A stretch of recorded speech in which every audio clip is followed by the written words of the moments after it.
சகோதரத்துவத்தினும் இவ கொண்டாடக்கூடாது. எங்களுக்கும் சிங்கள மக்களுக்கும் சகோதரத்துவம் இருக்குது, அது இல்லையென்றாலும் சொல்லு.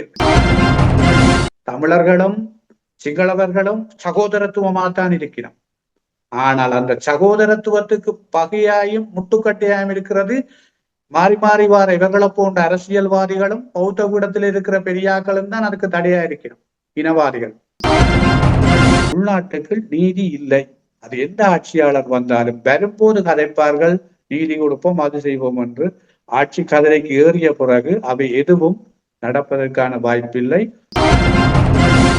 1952ஆம் ஆண்டிலிருந்து தொடர்ச்சியாக இனப்படுகொலை நடந்திருக்கிறது. தமிழ் மக்களினுடைய ஒரு தேசிய இனத்தை படுகொலை செய்கின்ற நோக்கு தொகை தொகையாக கொல்லப்பட்டிருக்கு. பாரத பிரதமராக இருந்த இந்திரா காந்தி அம்மையாரே இந்திய பார்லிமெண்ட்டுக்குள்ள சொன்னவா, அங்க இலங்கையில வடக்கில் ஒரு இன அழிப்பு நடந்து கொண்டிருக்கு. இது ஒரு பெரிய ஆதாரம் எங்களுக்கு. தமிழகம், தாயகம், டயஸ்போரா தொடர்ந்து ஒரு விடயத்துக்கு போராடுமாயிருந்தால் நிச்சயம் ஒரு மாற்றம் பெறும். கரைப்பான் கரைச்சால் கல்லும் கரையும் என்னவினும். அவன் கொடுக்க மாட்டான் இவன் விட மாட்டான் என்று நாங்கள் கற்பனையில கதைச்சு கொண்டிருக்க கூடாது. அதை திருப்புறத்துக்குரிய வியூகத்தையும் செயற்பாட்டை நாங்கள் எடுக்க வேண்டும்.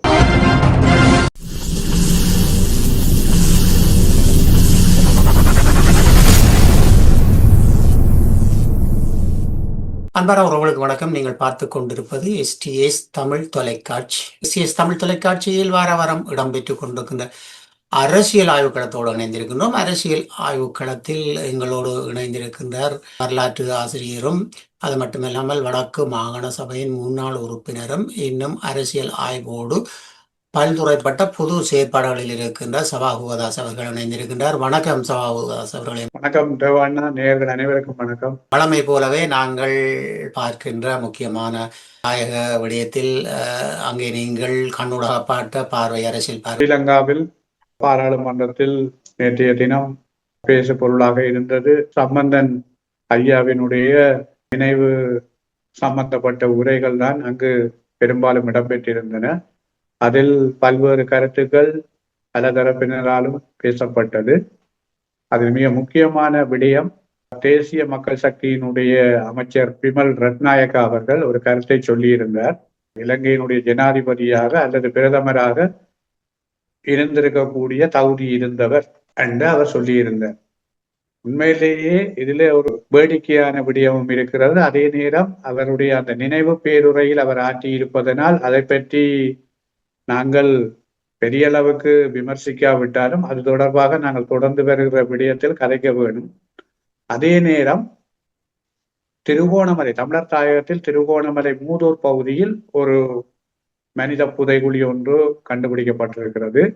அதற்கான அகழ்வுகள் சம்பந்தமான பணிகள் ஆரம்பிக்கப்பட இருக்கிறது. அது தொடர்பாகவும் ஒரு பக்கம் பேசப்பட்டு கொண்டிருக்கிறது. இன்னொரு பக்கம் யாழ் செம்மணி புதைகுழியில் தொடர்ச்சியான அகழ்வுகள் ஆரம்பிக்கப்பட்டு தற்பொழுது 85 எலும்புக்கூடுகளை தாண்டி எண்ணிக்கை நாளுக்கு நாள் கூடிக்கொண்டு செல்வதை காணக்கூடியதாக இருக்கிறது. அதே நேரம் தமிழர் தாயக பகுதியில் கிட்டத்தட்ட வடக்கு கிழக்கில் இராணுவ அரச கட்டுப்பாட்டுக்குள் இருக்கும் மக்களினுடைய நிலங்கள் விடுவிக்கப்பட வேணும். மற்றது இந்த எலும்புக்கூடுகள் புதைகுழிகள் சம்பந்தப்பட்டவைக்கு நீதி கிடைக்க வேண்டும் என்ற வகையில் பல்வேறு தரப்பினராலும் போராட்டங்கள் முன்னெடுக்கப்பட்டிருக்கிறது. அவ்வாறான ஒரு சூழலில் பல்வேறு தரப்புகளும் காணாமலாக்கப்பட்டவரின் உறவினர்கள் வவுனியா மற்றும் திருகோணமலை, அதே போல யாழ்ப்பாணம் போன்ற இடங்களில் தங்களுடைய போராட்டங்களை முன்னெடுத்து கொண்டிருக்கின்றனர். இன்னொரு பக்கம் இந்த அரசியல் கைதிகளுடைய விடுதலை தொடர்பாக விடுதலை நீர் என்ற தலைப்பில் ஒரு போராட்டம் நல்லூர் கிட்டு பூங்காவில் தொடர்ச்சியாக 2 நாட்களாக முன்னெடுக்கப்பட்டிருக்கிறது. அதில் அரசியல் கைதியாக இருந்து விடுவிக்கப்பட்ட சதீஷ் அவர்களால் ஒரு நூல் வெளியீடு செய்யப்பட்டிருக்கிறது. இப்படியான ஒரு களசூழல் தான் தற்பொழுது காணப்படும். சம்பந்தன் ஐயா அவர்கள் இன்று எங்களோடு இல்லை என்றாலும் அவர் ஒரு ஜனாதிபதியாக இருப்பதற்கான ஒரு தகுதி இருக்கின்றது என்பதை கூறியிருக்கின்றார்கள் சிங்கள ஆட்சியில் இருக்கின்றவர். அப்படி பார்க்கின்ற பொழுது எங்களுடைய தமிழர் பிரச்சனையை இவ்வளவு காலமும் கையாள தெரியாமல் கையாண்டவர் எப்படி இவர் ஜனாதிபதியா இருக்க முடியும் என்ற ஒரு தகவலை அவர் கொடுக்கக்கூடியதாக இருக்கிறது. விமல் ரத்நாயக்கா சம்பந்தன் ஐயா இறந்துட்டார். இறந்தவரை பற்றி கோளாரம் சூடுறது சாதாரண விஷயம், அது எல்லாரும் அதைத்தான் செய்கிறது. ஆனால் இன்றைக்கு விமல் ரத்நாயக்காவோட தமிழர் தரப்பு பாராளுமன்ற உறுப்பினர் கனபேர் இருக்கணும். அவரிலே ஒரு ஆளுக்காவது ஜனாதிபதி கொடுக்க வேண்டும், பிரதமர் பதவியை கொடுக்கலாம் தானே, கொடுத்து காட்டலாம் தானே. முன்னோடி செயற்பாடாக இருந்தால் அதை அவர் செய்து காட்டலாம். ஆகவே இல்லாத ஒருவருக்குத்தான் கொடுக்கலாம் என்று சொல்றது இவர்களுடைய வெட்டி பேச்சு தான். நான் தொடர்ச்சியா சொல்லிக் கொண்டிருக்கிறேன் இந்த STS தொலைக்காட்சியில, இவங்க எல்லாம் சும்மா வீணா கதைச்சு கொண்டுதான் இருக்கிறாங்க. முன்பின் முரணா கதைச்சு கொண்டிருக்கிறாங்களே ஒழிய ஒரு செயல்பாடும் இல்லை, ஒரு செயற்பாடும் செய்ய போறதில்லை. ஆகவே இத ஆதரித்த தரப்புகள் இனியாவது விளங்கி கொள்ளும். நாங்கள் STSல கடுமையா ஆரம்பத்துல சொன்னாங்க, ஆனால் ஒரு ரெட் லைன் ஒன்று கொடுத்தனாங்க, சித்திரை மாதத்துக்கு பிறகு மக்கள் பார்க்கட்டும் சொல்லி. கடந்த ஒலிபரப்புல நீங்கள் பல தளங்கள்ல அதை போட்டிருந்த, நீங்கள் டிக்டாக்ல போட்டிருந்த, நீங்கள் பேஸ்புக்ல போட்டிருந்த, நீங்கள் யூடியூப்ல போட்டிருந்த, நீங்கள் எல்லாத்துலயும் போட்டிருந்த. அதுல ஒரு குறிக்கப்பட்ட மக்கள் என்னோட அந்த பேட்டியை கேட்டாக்கள் எடுத்து கதை கேட்க சொல்லிச்சினோம். ஆரம்பத்துல தங்களுக்கும் எங்கள் மீது கோபம் இருந்தது, தேவராயா மீதும் கோதாஸ் மீதும் கோபம் இருந்தது, இவங்களேன் இப்படி குழப்புறாங்க. ஆனால் இப்பதான் தங்களுக்கு உண்மை புரிஞ்சிருக்குதுன்னு சொல்லி அவர்கள் எனக்கு சொல்லிச்சினோம். நீங்கள் அந்த கொடுத்த கால எல்லையும் அவர்கள் இப்ப நடந்து கொள்ற விதமும் 100% உண்மையா வந்திருக்குது. ஆகவே நீங்கள் அப்பவே STS தொலைக்காட்சியும் நீங்களும் அளவீடு செய்து அதை சொல்லி இருக்கிறீர்கள், இப்படித்தான் நடக்க போகுது. ஆகவே இப்போ பெரும்பாலான மக்கள் உணர்ந்துட்டோம், பிரியோசனம் இல்லை, ஒரு கதை வெட்டி பேச்சு தான், வேற ஒன்றும் இல்லை. முன்பின் முரணாக கடந்த கால ஆட்சியாளர்களை விட மோசமா கதைக்கணும். இல்லை என்று சொன்னால் வெந்த புண்ணில வேல் பாச்சினமாய்த்தான் இவை என்ற சகோதரத்துவ தினம். கருப்பு ஜூலை 23 ஈழத்தமிழன் வரலாற்றில மறக்க முடியாத, மன்னிக்க முடியாத ஒரு நாள். கொழும்புல எத்தனையோ தொழில் முயற்சிகளை சொந்தமா உருவாக்கி கொழும்பு நகரத்தை ஒரு தொழில் நகரமாக மாற்றுறதுல பெரும் பங்களிச்சது அன்றைக்கு தமிழாக்கள் தான். அவ்வளவு மக்களையும் தமிழன் என்று தெரிஞ்சு ஓட ஓட கொளுத்தினவங்கள், வெட்டினவங்கள், போத்திலால குத்தினவங்கள், வாழாத கத்தியால வெட்டினவங்கள், குத்தினவங்கள், இப்படியெல்லாம் செய்தவங்க செய்து இன்றைக்கு அதுக்கு எந்த ஒரு இடத்திலையும் எந்த ஒரு பெரிய அரசியல் தலைவரும் மன்னிப்பு கேட்டது கிடையாது, அதற்கான நீதியை பெற்றுக் கொடுக்கணும்னு சொன்னது கிடையாது. அப்படியான ஒரு நாள்ல என்ன துணிவுல சகோதரத்துவம் தினம் என்று கொண்டாடுறதுக்கு அங்க இருந்து ரயில்ல யாழ்ப்பாண ரயில்வே ஸ்டேஷன்ல இறங்கி குத்தாட்டம் போடுற அளவுக்கு என்று சொன்னால் இவனுடைய சீத்துவம் இப்ப மக்களுக்கு புரிஞ்சிருக்கும். இவ என்ன செய்வினா இவையாலே ஒன்றுமே முடியாது. ஆகவே மரத்தால விழுந்தவனம் மாடேறி உழைக்கிற மாதிரி தான் 23 ஜூலை 25 நடந்தது. அந்த வெளிக்கடை சிறையில அந்த ரத்தம் என்னும் காயில் எங்கட மக்கள், எங்கட தலைவர்கள், போராளிகள், அரசியல் கைதிகள் கொல்லப்பட்ட அந்த ரத்தம் என்னும் காயில் இன்னும் கொழும்பு தாயக பகுதியில அவங்கட அந்த அநியாயங்கள், அவங்கட கொலை அடையாளங்கள் இன்னும் வடுக்கள் இன்னும் மாறியது. அப்படியான சூழ்நிலையில இப்படி ஒரு செயற்பாட்டை நீங்க சமத்துவம் பேசுறோம்ன்ற பேரில செய்கிறது எப்படியான ஒரு மோசடி, எப்படியான ஒரு வெள்ளையடிப்பு. இதுதான் இங்கே இப்போது இருக்கிற ஒரு விடயம். ஆகவே இந்த ஆட்சியாளர்களால எதுவும் முடியாது என்று நாங்கள் ஆரம்பத்துல சொன்னதை இப்ப மக்கள் உணரவழிக்கிறது. ஆகவே நாங்கள் இவர்கள் செய்யக்கூடாதுன்னு சொல்ல இல்லை, இவர்கள் செய்யக்கூடிய மன எண்ணத்துல இவர்கள் இருக்க மாட்டினோம் என்றதை தான் ஏலவே சொன்னான். அது உண்மை. இன்றைக்கு அவையின் முகமூடி கிழிஞ்சு அவருடைய சுயரூபம் வந்துட்டது. அவர்கள் ஊழலற்ற, பக்கச்சார்பற்ற, சமத்துவமான ஒரு ஆட்சியை கொண்டு போவோம் என்று வந்தது. இன்றைக்கு அவையின் தரப்புல 3 பேர் ஊழல் செய்திருக்கணும் என்று வெளிவந்துட்டு, அப்போ இவர்கள் வெளியில இருக்கிற ஊழல்வாதியை பிடிக்க போயினோமா, உள்ளுக்கு இருக்கிற தங்கட ஊழல்வாதிகளை பிடிக்க போயிடுமான்றதுதான் இன்றைக்கு இருக்கிற கேள்வி.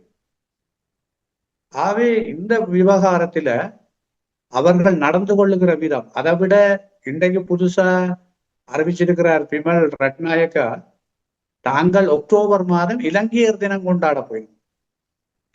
இவர்கள் இதுதான் செய்ய போயிடும். நாடகம், கூத்து, களியாட்டம் செய்யுமா போலதான் இவையினுடைய அரசியல் இனி போகுது. இப்படியான தினங்களை கொண்டாடி மக்களை ஏமாற்றலாம் என்று சொல்லினோம். உண்மையான சகோதரத்துவம் என்றது அடிமனதில ஆழ் மனதில இருக்கிற சந்தேகம், பிரச்சனை தீர்க்கப்பட்டால் தான் சகோதரத்துவம்.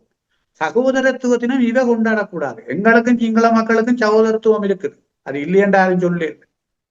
தமிழர்களும் சிங்களவர்களும் சகோதரத்துவமாகத்தான் இருக்கிறோம். ஆனால் அந்த சகோதரத்துவத்துக்கு பகையாயும் முட்டுக்கட்டையாயும் இருக்கிறது மாறி மாறி வார இவர்களை போன்ற அரசியல்வாதிகளும் பௌத்த பீடத்தில் இருக்கிற பெரியாக்களும் தான் அதுக்கு தடையா இருக்கிறோம். இனவாதிகள் அவியல் பிரச்சனை இல்லையென்றா சகோதரத்துவம் பிரச்சனை இல்லை, உரிமையும் பிரச்சனை இருக்காது, எல்லாமே சரியா வந்துடும். ஆகவே இவர்கள் இந்த விடயத்தில இறந்து போனவரை வச்சு நாடகம் ஆடிக்கணும். எங்களுக்கு இறந்து போன சம்பந்தன் ஐயாவை வச்சு எங்களுக்கு பூச்சாண்டியும் மற்றவைக்கும் பூச்சாண்டி காட்டியினம். அவர் ஜனாதிபதியாக பிரதமராக இருக்கக்கூடியவர். நீங்க இப்ப உங்களோட முகாமுக்கு தமிழர் தரப்பில பலர் பாராளுமன்ற உறுப்பினர்களா வந்திருக்கணும். அவருக்கு ஒரு ஆளுக்கு நீங்க பிரதமர் பதவியை கொடுத்தீங்கன்னு சொன்னால் நீங்கள் சம்பந்தன் ஐயா மீது அனுதாபப்படுறத நாங்கள் உண்மை யதார்த்தமா தான் நீங்கள் கதைக்கிறீங்கள்ன்றதை ஏற்றுக்கொள்ளலாம். இன்னொரு பக்கமாக நாங்கள் பார்ப்போமாக இருந்தால் ஐயா சிவஞானம் அவர்கள் அவருடைய கூற்று சவால் விடுவது போல, ஒரு மூத்த அரசியல்வாதி மற்றவர்களை இணைத்து அவர்கள் பிழைவிட்டாலும் அவர்களை ஏற்றுக்கொண்டு அவர்களை சரிப்படுத்தி கொண்டு எங்களுடைய தமிழினத்துக்கு என்ன தேவை என்பதை கொண்டு செல்ல வேண்டியவர். காணொளியூடாக கஜேந்திரன் போன் நம்பராகுமா தன்னோடு இணைய வேண்டும், தன்னோடு அவர் கதைத்தது பிழை அல்லது கருத்து மோதல்கள், இது கருத்து மோதல்களுக்குரிய காலமா அல்லது மக்களுக்கான ஒரு விடுதலைக்கான ஒரு வழியை தேடுவது அல்லது வாழ்வை தேடுவதற்கான காலமா?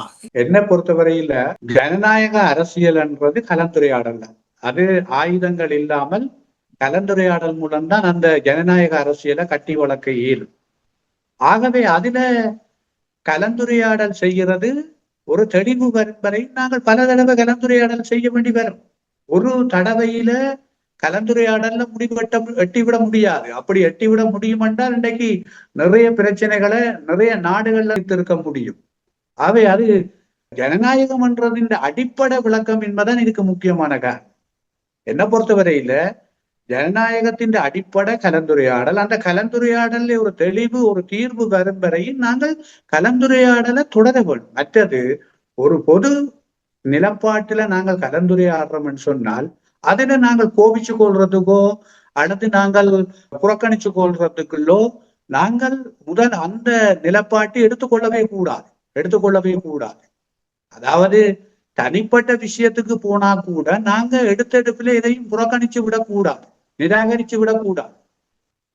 அதே இன்னொரு தடவை பேசி பார்க்கணும். இப்ப உதாரணத்துக்கு வரலாற்று ரீதியாக அன்னை தெரேசா எப்படி பேசு பொருளாக வந்தான்றதுக்கு ஒரு எக்ஸாம்பிள் வந்து, அன்னை தெரேசா ஆரம்பத்துல இந்த அநாத பிள்ளைகளுக்கான நிதி கேட்டு ஒருவர்கிட்ட போன போது கை நீட்டி கேட்டிருக்கிறா, இப்படி இவ்வளவு பிள்ளைகள் இருக்கு, அந்த பிள்ளைகளுக்கு சாப்பாடு கொடுக்கணும், நீங்கள் காசு உங்களால உதவி செய்ய முடியுமா தாங்க கை நீட்ட.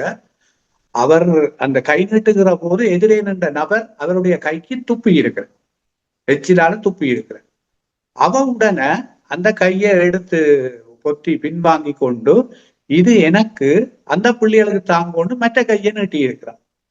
மற்ற கையை நீட்ட துப்பினவருக்கு மனம் டக்கண்டு வெதும்ப வலிக்கிட்டு அவர் பாதிக்கப்பட்டுட்டார்.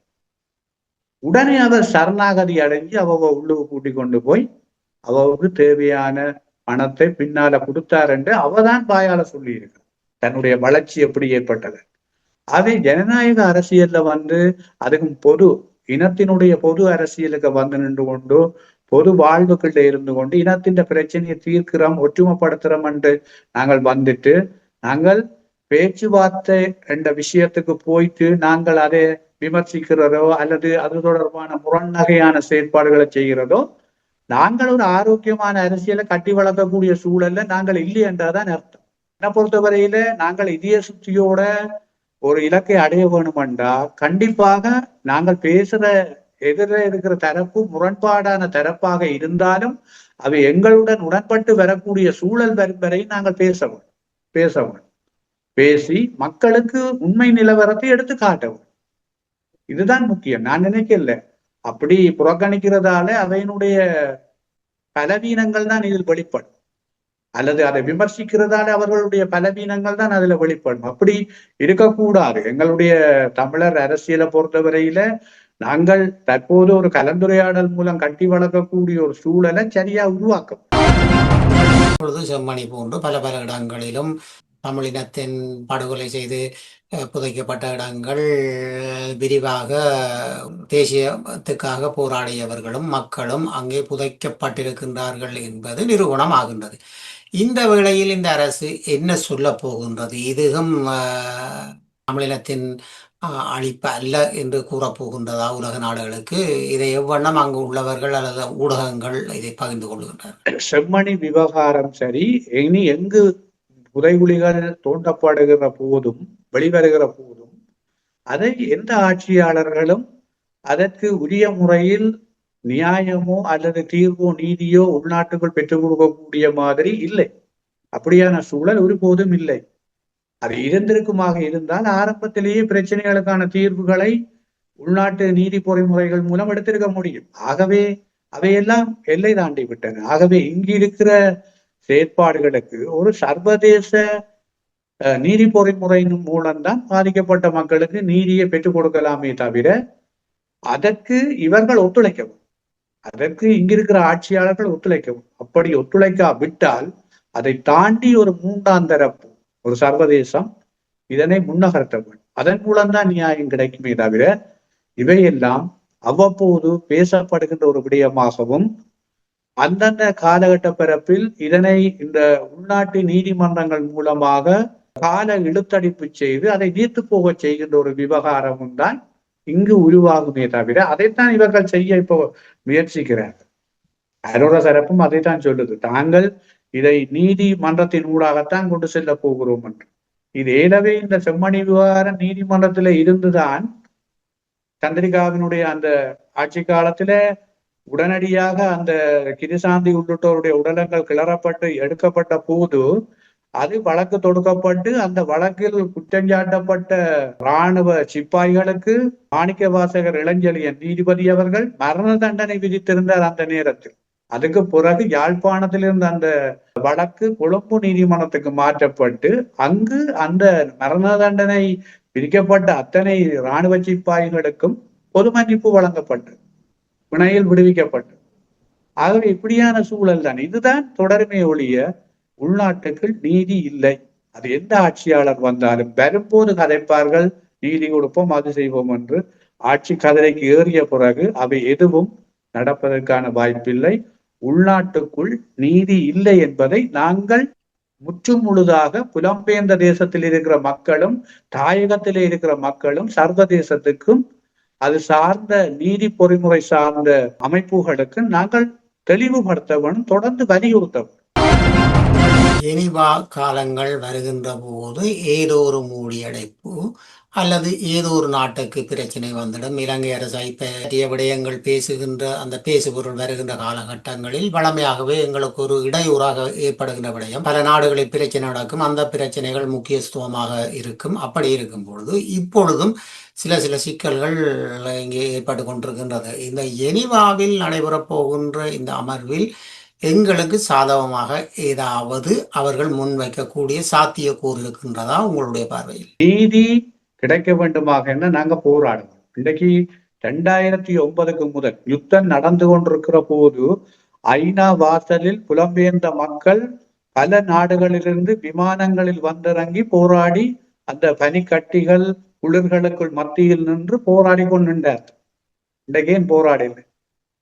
இன்றைக்கு ஒரு புலம்பெயர்ந்த நாட்டில இந்த செம்மணிக்கு ஒரு நீதி கிடைக்க வேணும் என்று சொல்லி ஒரு திரட்சியான போராட்டம் நடைபெறவில்லை. எங்கட மக்கள் ஏன் நடக்கல?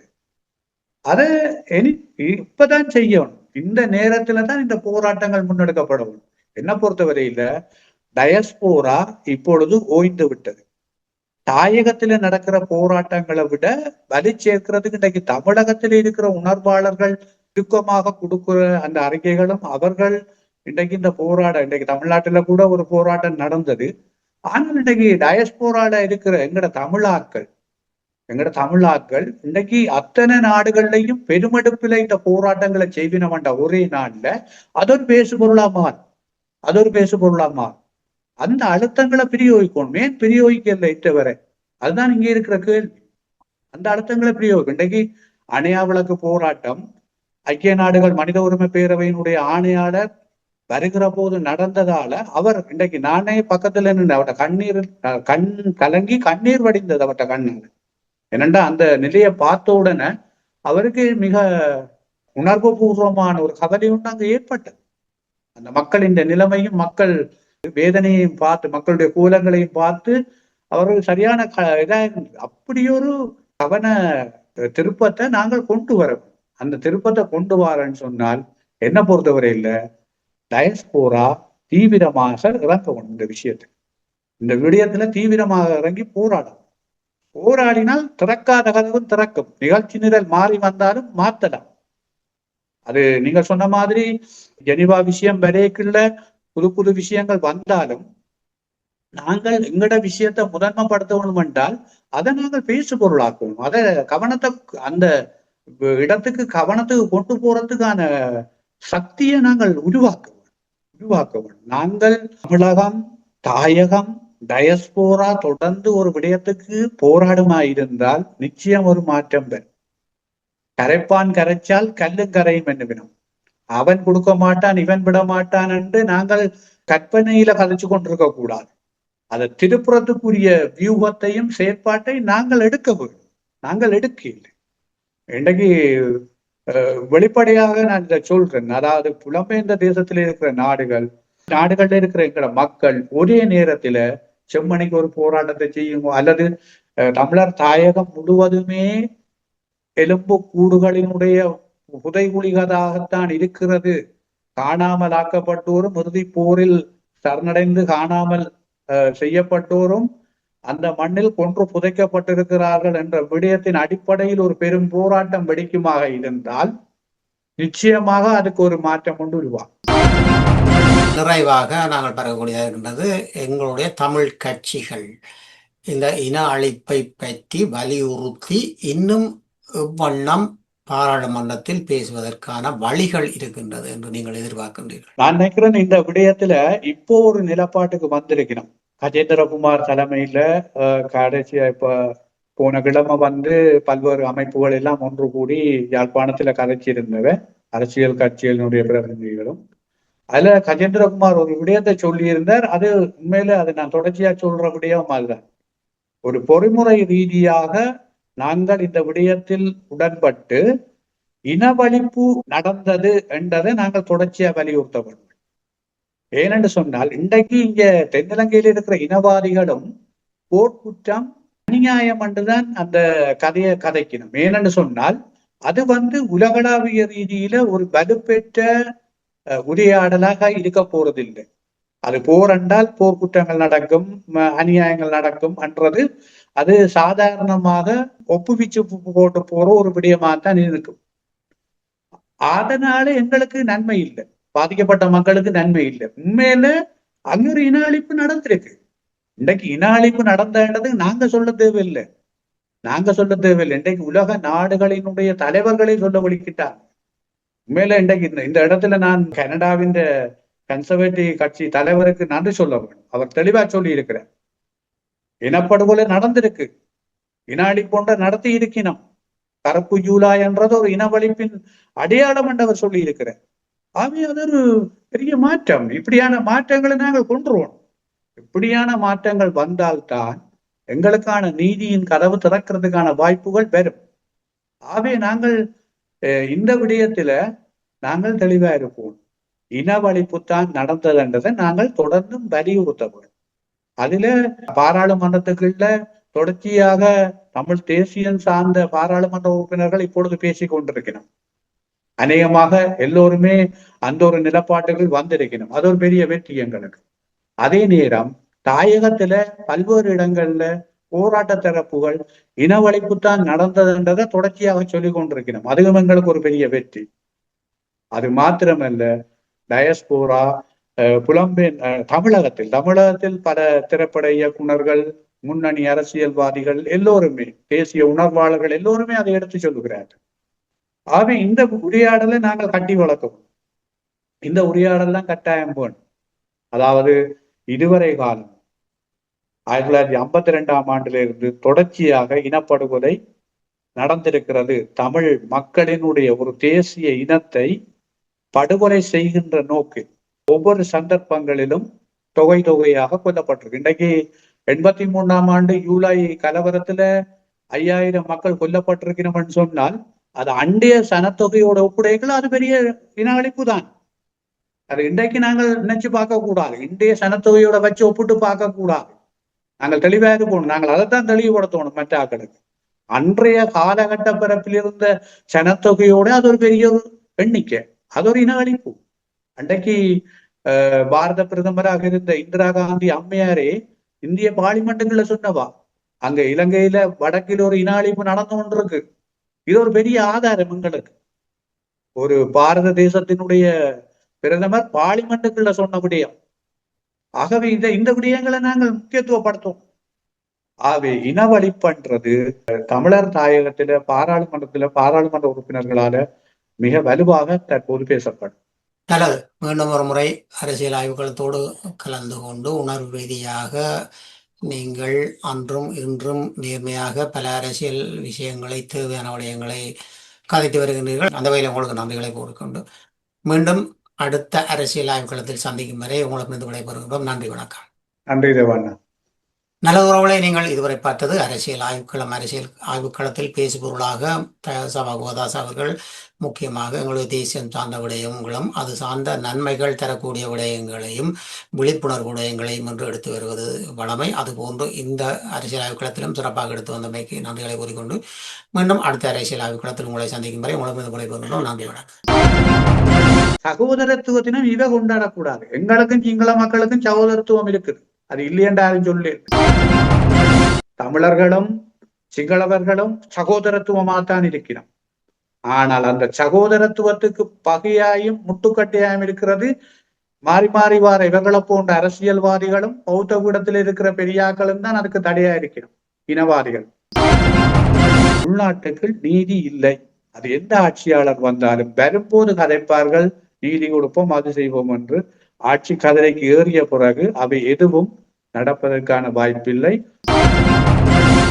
1952ஆம் ஆண்டிலிருந்து தொடர்ச்சியாக இனப்படுகொலை நடந்திருக்கிறது. தமிழ் மக்களினுடைய ஒரு தேசிய இனத்தை படுகொலை செய்கின்ற நோக்கு தொகையாக கொல்லப்பட்டிருக்கு. பாரத பிரதமராக இருந்த இந்திரா காந்தி அம்மையாரே இந்திய பார்லிமெண்ட்டுக்குள்ள சொன்னவா, அங்க இலங்கையில வடக்கில் ஒரு இன அழிப்பு நடந்து கொண்டிருக்கு. இது ஒரு பெரிய ஆதாரம் எங்களுக்கு. தமிழகம், தாயகம், டயஸ்போரா தொடர்ந்து ஒரு விடயத்துக்கு போராடுமாயிருந்தால் நிச்சயம் ஒரு மாற்றம் பெறும். கரைப்பான் கரைச்சால் கல்லும் கரையும் என்னவினும். அவன் கொடுக்க மாட்டான், இவன் விட மாட்டான் என்று நாங்கள் கற்பனையில கதைச்சு கொண்டிருக்க கூடாது.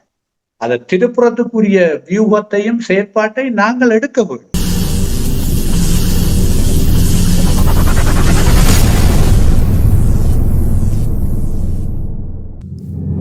அரசியல் ஆய்வுக்களம். உண்மையோடு தமிழர்களின் உரிமை காக்க உரசிவிடும் தீக்குச்சி என தன்னை நிலைநிறுத்தி தமிழரின் அரசியல் பேசும் களமாக உங்களை தேடி வருகிறது அரசியல் ஆய்வுக்களம். அரசியல் ஆய்வுக்களம்.